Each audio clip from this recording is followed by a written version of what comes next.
Alors, c'est un sujet qui a fait le buzz, qui a fait du bruit. Et d'ailleurs, il y a eu cette émission qui a fait un carton, complément d'enquête. C'était dimanche sur France 2 sur le business des influenceurs et de leurs arnaques. Bonjour Laurie. Bonjour David. Bon, de plus en plus d'agences et d'influenceurs sont pointés du doigt. Ils sont dans le collimateur de la justice, mais aussi d'un rappeur qu'on connaît tous qui s'appelle Booba. Oui, tout à fait David, vous n'avez pas pu passer à côté de cette polémique qui est née sur les réseaux sociaux cet été.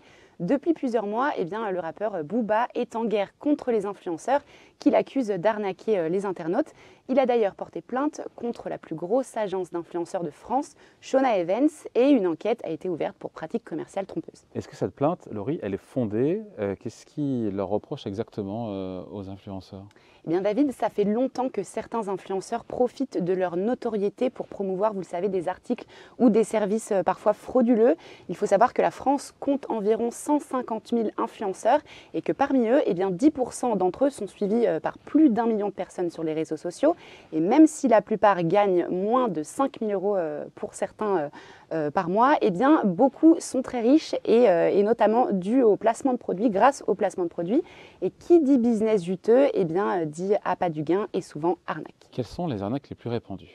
Le plus souvent, ce sont soit des produits non conformes, en mauvais état, voire qui n'ont jamais été livrés.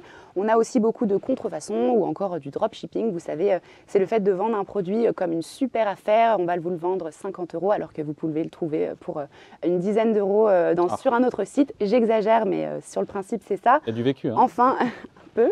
Enfin, certains influenceurs s'auto-proclament spécialistes du trading et des crypto-monnaies et d'ailleurs leurs conseils font parfois perdre beaucoup d'argent aux jeunes investisseurs. On en a parlé ici, on sait que la crise sanitaire a fait naître une jeune génération, une nouvelle génération de boursicoteurs, souvent plus jeunes, moins bien renseignés que leurs aînés.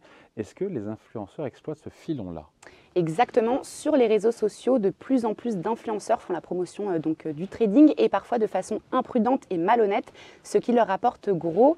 Par exemple, le youtubeur CryptoGouv, qui se présentait comme un Robin des Bois, sur YouTube aurait volé entre 3 et 4 millions d'euros à ses abonnés. En tout, le montant des arnaques sur les produits financiers s'est élevé en 2021 à 500 millions d'euros, ce qui est énorme. Et pour ceux qui ont une audience de plusieurs milliers de followers, le business est florissant lorsqu'il s'agit d'un sponsoring. Le Figaro révèle que le tarif peut atteindre entre 3 000 et 5 000 euros par vidéo et tenez-vous bien, jusqu'à 50 euros par clic quand il y a le lien du site partenaire inscrit sur la vidéo. 50 balles de clic, eh ben dis donc. Bon, est-ce que certains influenceurs ont été pour le coup sanctionnés pour ces mauvaises pratiques, hein? Bien sûr, plusieurs stars de la télé-réalité ont déjà été visées par des enquêtes. Vous allez me parler de Nabila. Exactement, par des enquêtes pour publicité dissimulée. Et vous l'avez dit, en 2021, Nabila, qui avait été condamnée à une amende de 20 000 euros. Autre exemple, Laurent Billionnaire, qui lui a été banni tout bonnement du réseau social Snapchat, alors qu'il comptait quand même 3 millions d'abonnés. Et selon lui, cela lui aurait fait perdre 300 000 euros. Bon, est-ce que c'est encore difficile pour les autorités de faire cette chasse aux arnaques? Eh bien David, l'explosion du phénomène est récente, donc le cadre légal est encore flou à ce sujet. Les influenceurs ne sont pas considérés comme des conseillers financiers selon l'AMF, ils sont donc soumis aux règles en matière de publicité et malgré tout, la mention contenu sponsorisé qui est obligatoire, souvent elle est très discrète sur les posts, voire même inexistante.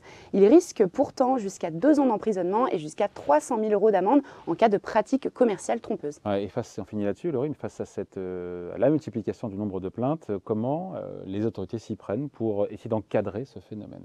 Eh bien, Bruno Le Maire a fait de la lutte contre les arnaques une des priorités du gouvernement. Les sanctions vont être alourdies à l'encontre des influenceurs très prochainement. L'AMF, quant à elle, tente de prévenir avant de guérir. En 2021, c'est l'autorité de régulation de la publicité professionnelle, aussi appelée ARPP, qui a mis en place un certificat de l'influence responsable. Et donc le but, c'est de promouvoir un marketing d'influence éthique et respectueux. Et d'ailleurs, très prochainement, en collaboration avec l'AMF, ce certificat va être étendu au domaine de la finance. Le but, donc, c'est de former les influenceurs sur les bonnes pratiques. Voilà, on est au début de quelque chose. Merci beaucoup, Laurie. Merci, David.